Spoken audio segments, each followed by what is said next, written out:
Hello YouTube friends and family. చూడండి, వాటర్లో tomatoes boil చేసి పెట్టాము. చూడండి, చల్లగైనాక మంచిగా చేతితో విసుకోవాలి. స్మాషర్ తోటి అయితే అంత బాగా స్మాష్ అవ్వదు కదా. అదే అర్జెంట్ ఉంటే స్మాషర్ తోటి స్మాష్ చేసేస్తానండి.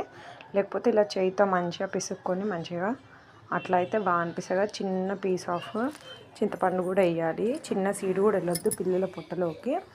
చూడండి, ఇలాంటి స్టెయినర్ తోటి మంచిగా స్టెయిన్ చేసుకుంటే ఒక్క సీడ్ కూడా రాదనమాట. సీడ్స్ అస్సలు రాకుండా మనం స్టెయిన్ చేయాలి.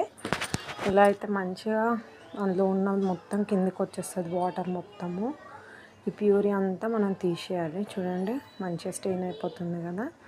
ఇలా అయితే పిల్లలకి కూడా హెల్త్కి మంచిది. సీడ్స్ వెళ్తే మాత్రం అసలు పెట్టి వేస్ట్ అండి. చూడండి, ఇంత వచ్చింది మనకు. అస్సలు వాటర్ ఏం యాడ్ చేయొద్దు. మళ్ళీ పెద్దవాళ్ళకైతే కావాలంటే యాడ్ చేసి మళ్ళీ బాయిల్ చేయొచ్చు. చూడండి, చిన్న కడాయి తీసుకున్నాను అది పోసేయడానికి. చూడండి, కొంచెం ఆయిల్ వేసుకొని, కొంచెం ఎక్కువ వేసాను అంత వేయకండి. కొంచెం ఆయిల్ వేసుకొని ఇందులో ఏం చేయాలని చూపిస్తున్నా. కొంచెం వేడి అవ్వాలని చెప్తున్నాను. కొంచెం వేడైనాక జీలకర్ర ఎంత అయితే మనకు కావాల్సిందో రసంకి అంత జీలకర్ర, కొంచెం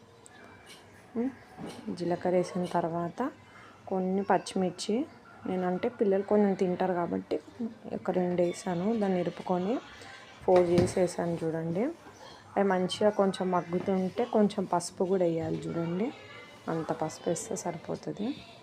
అంత పసుపు వేసి మంచిగా బాయిల్ ఇవ్వాలి. మంచిగా మగ్గాలి. దాని తర్వాత కరివేపాకు వేయాలి. నేను ఎక్కువ కరివేపాకు మాడనియను, అందుకే నాకు ఎక్కువ ఉండదు. చూడండి, ఇలా అయితే సరిపోతుంది. ఇది అందులోకి వేసేసి కావాలంటే బాయిల్ చేయొచ్చు. కొత్తిమీర ఫ్రెష్గా ఉండాలి. చూడండి, కొత్తిమీర ఇలా ఉంటేనే వేయండి, లేకపోతే ఎక్కువ మాత్రం మీ ఆప్షనల్. చూడండి, ఇలా అయితే అయిపోయింది. సాల్ట్ నేను ముందే వేసుకున్నాను, అది తీయలేదు. Do like, share and subscribe. Bye bye.